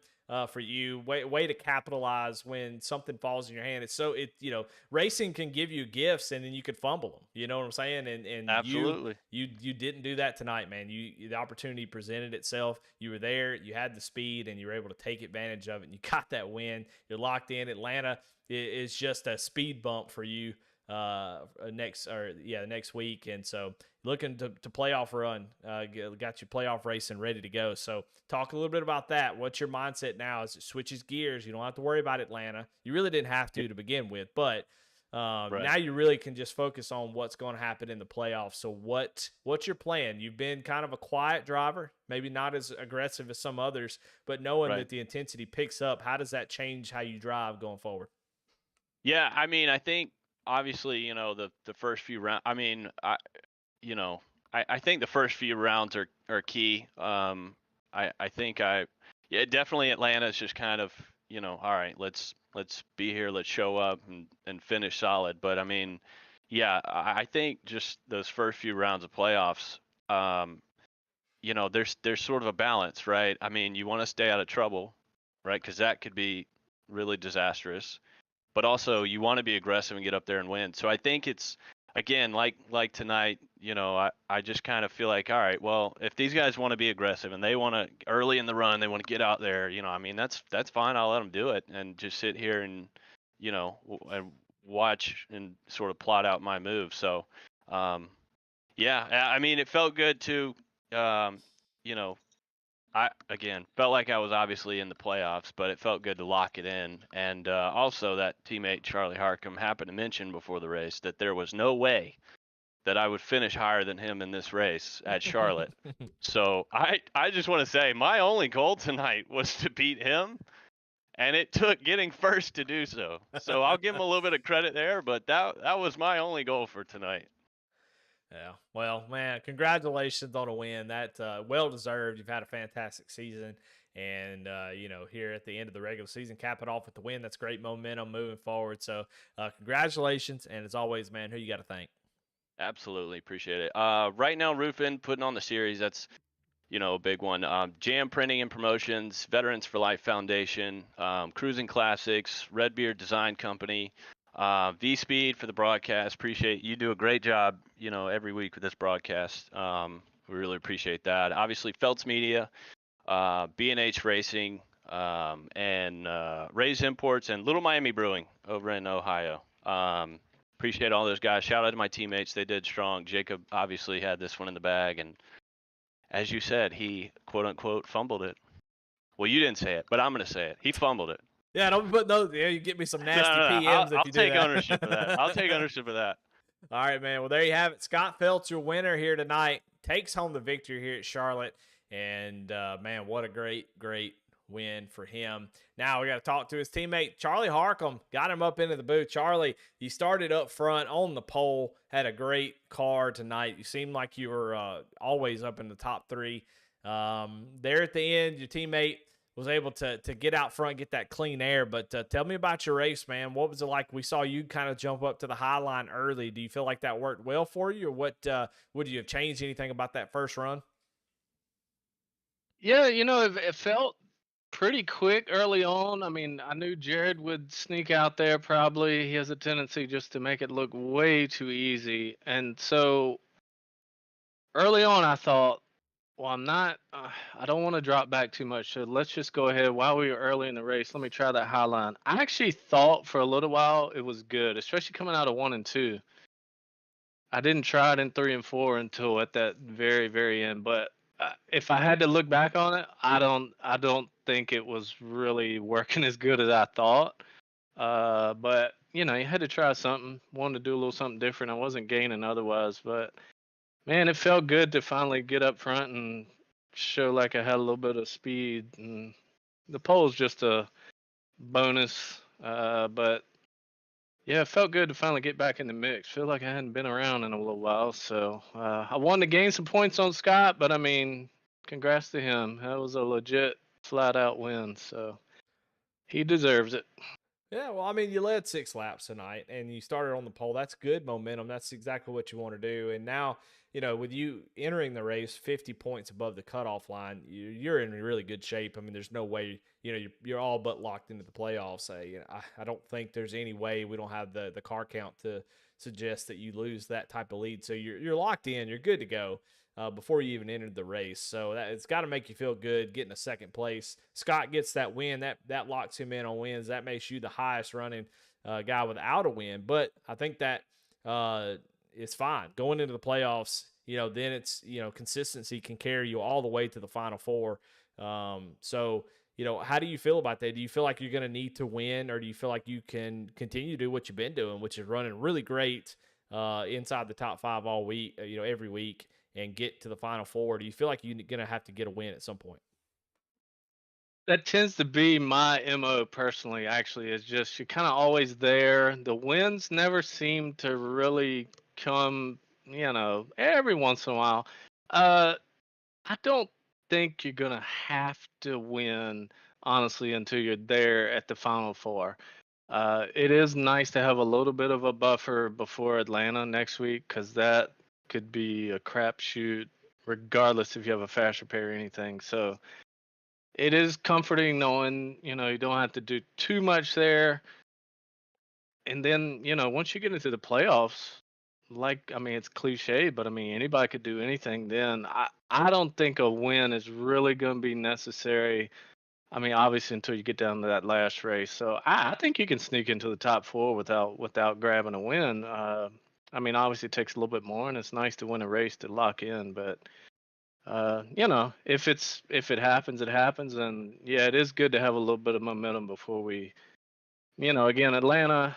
I'm not looking past it, but that's not as critical now, and that's good. So it's good to have a little bit of momentum hopefully going into the playoffs. Yeah, well, you definitely got that, and showing some real strong speed here tonight at Charlotte seems to be a pretty good track for you. Well, man, congratulations on second place. Looking forward to see what you can kind of elevate your racing and go into the playoffs and try to come away a champion. That'd be a great way to finish the season. So looking forward to see how you do there. And as always, man, who you got to thank? Yeah, I appreciate it. Well, you guys at V Speed and everything, y'all do an awesome job. Y'all make us look good. And make it exciting for all those that are watching. So y'all keep doing what you're doing. Thank y'all so much. Of course, Right Now Roofing, our main sponsor, and appreciate everything they're doing, making it possible for us to even be out here. Jam Printing and Promotions, they've been with Goat Locker Racing for a while, and all the promo items. So appreciate them. The Veterans for Life, no better sponsor you could have than looking out for our veterans. So that's awesome. Cruising Classics and Red Beard Design Company, got all the Goat Locker logos and everything, making things look awesome. On our side, we got to thank B&H Racing. We've done pretty good this year. It's our first time in this league, but we've had a pretty good show, and of course had a victory tonight. On our hood, we got B&H IT Services, so appreciate them, helping us all along the way. And yeah, we're having a blast, and who knows what might happen. I mean, I feel like B&H Racing as a whole has a good shot at the championship, and if it's got to be anybody, it could be me. So I'd take it. But yeah, appreciate what y'all are doing. We're having an awesome time. All right, well, there you have it. Your second place finisher, Charlie Harcum, feeling good. Teammates running good, and man, that's a good feeling to see your teammate win and you come home in second. Levi McCarty, gonna be your third place finisher. Levi, man, what a great race for you. Started second and finished third. I mean, can you really ask for a much better race out of that 18 machine? It seemed like that Supra was really hooked up, and you were able to stay inside the top 5 pretty much the majority of the race. What extra do you think you might have needed there to get up there and take the lead and try to get this win? Yeah, I had a blast tonight. I think I need on that last restart there. I just restarted a little too far back. Just kind of how that caution cycled us back there with some lap cars and everything, and then it was finally able to get clear of them for the final restart, and really had to use up a lot of my stuff because me and Jacob were kind of back there, and I had to pace to keep in front of him and then get around people at the same time, and just kind of used it up. So yeah, ended up in third there. Just I felt like we had really good long run speed, but I wasn't able to showcase that on the last run because of not having much left. So was able to fight to third and kind of hang on for there and kind of call it a night. And Well, we that saw a was lot it. of. Oh yeah, sorry. We saw a lot of folks that were trying different lines, and Charlotte historically has been a low line dominant track, but we saw some guys try some different things. Where was that super working the best for you? For me, kind of like a middle entry, and then rolling the paint on the bottom and kind of moving down and keeping it there. Charlie was running really high on entry, and that was working for him too. But I couldn't get that to work as well. I mean, you could get up there and run the middle line to set up a pass pretty easily, but I think the preferred line for me tonight was definitely right on the paint. Yeah, and I think just remembering back into the race, I think if we had gotten, a real 55 to 58 lap run, a full fuel run, I feel like your car definitely came alive at that point. We just never got that. I mean, how frustrating is it to know that, man, I've got some really good long run speed, and we can't seem to get that long run that I need. Is there any ever desire to push it a little bit harder than you normally have, or do you pretty much just stick to your guns whenever cautions are kind of flying the way they were tonight?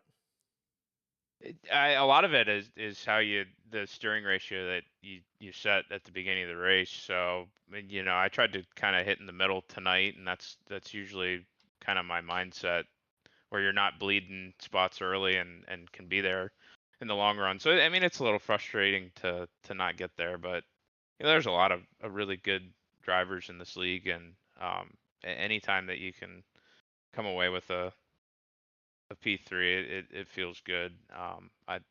I'll get a victory here. I'm confident in it, but yeah, just being able to be there at the end is all you can really ask for.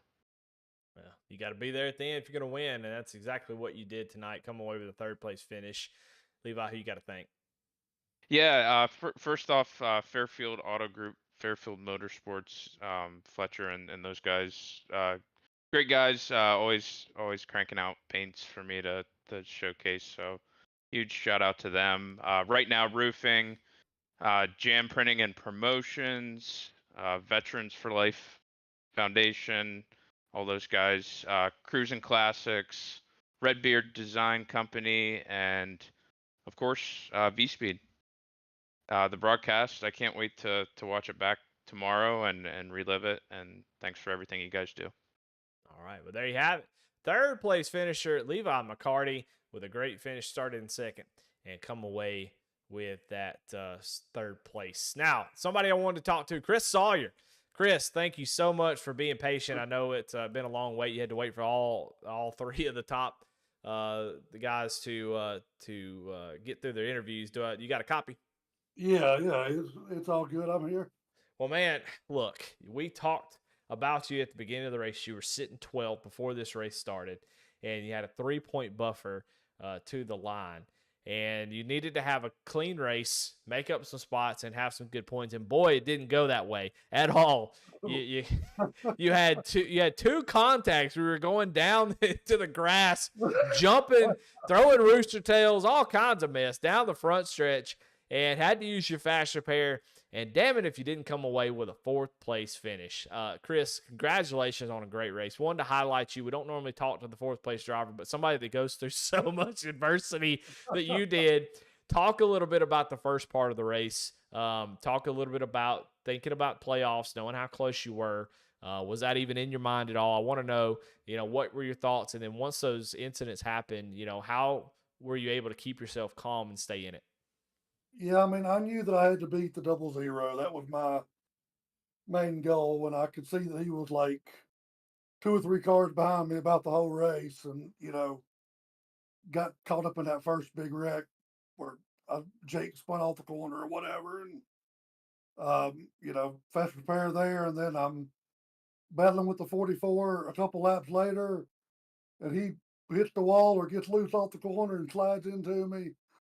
And I'm just like, how much damage do I have? And I'm just like, this is just not going the way that I want it to go. And I pit, take tires, left wreck, 10 seconds of damage. I was like, that's not too bad. We're just going to go with it. And, just lined up and caught a lucky break there with the caution when some of the leaders had already pitted and, come out. And I knew once I got in the top 5 and got away from the congestion that I was going to be okay.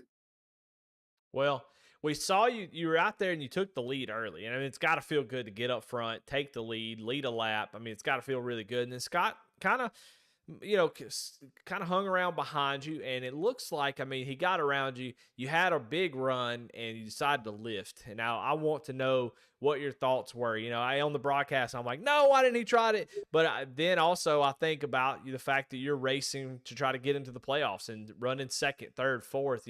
That's a great run for you. Was that part of the decision, or what was your thoughts in that moment where I had an opportunity, but you backed out of it? Yeah, I mean, I tried the crossover, and I'm just like, if I go down here and go into 3 and wash up into Scott and cause a wreck, my playoff chances are over completely. So yeah, I mean, that's what I was thinking was, I was getting a little bit tight on the bottom anyway, so I just didn't want to do anything. This league is so competitive, and these guys are so nice and gracious, and they've taught me so much about just being around at the finish for these races, to where I just don't want to do anything that's going to, hurt that or hurt anybody else's playoff opportunity. Yeah, well, I mean, a great call. You come home in fourth. You give yourself a nice buffer. Now you go into Atlanta. If this was the actual last race of the playoffs, you probably feel a lot better. But going into Atlanta, you're gonna have a nice little buffer here with that finish with John Anthony coming home in 15th. It's gonna give you about probably right around a little bit more than 10 points above that cut line. But Atlanta can be a tough one. So how are you gonna attack that race next week? Just ride the first half. There's no sense in going up there. I mean, Atlanta's one of them races, just like Daytona, Talladega. I mean, you can't win it on the first lap. You can't win it on lap 40. I mean, you got to be there for the end. So, right around the first half, and then second half, it's balls to the wall, I guess. Well, man, congratulations. Thank you so much for being patient and waiting and coming in here and talking to us. I thought it's a great story. So I definitely wanted to highlight you, brother. Just a great race, a way to take advantage of that at the end and come away with a great finish. And man, the floor is yours. Who you got to thank here tonight? I appreciate it. I first want to thank V Speed for the broadcast and everything you do, Eddie, for us. Goat Locker Racing, I mean, it's a great organization. Really takes care of the veterans, and it's just a great for everybody. Also, Right Now Roofing, Jam Printing and Promotions, Veterans for Life, Cruising Classics, Redbeard Design Company. They're the one who puts this on. Tuesday, Wednesday, Thursdays, free of charge, and we welcome everybody to come run. It's a really fun league, really competitive, really a lot of good guys here. All right. Well, there you have it. Your fourth place finisher, and man, what a race he had. Comes away with fourth. Just wanted to talk to him. I thought that was a great story. He's going through the multiple contacts, going through the grass, takes advantage, and comes away with the top 5. Well, man, I tell you what a wild and crazy race. And dadgummit, if we don't get to do it again next week, man, we're going to hit Atlanta Super Speedway, basically. And we're going to see who's going to make it in the playoffs, and what a way to send it off with a bang into the playoffs with a race at the new Atlanta. So come on out next week. We're supposed to be off next week, but we lost that race in the middle of the season, so we're going to make it up here on the off week. And, man, it's going to be a good one. Y'all come out and check it out. Thank all of our sponsors again. Thank everybody, Pat and Jamie at Goat Locker. And thank you all for watching. We'll see y'all next time.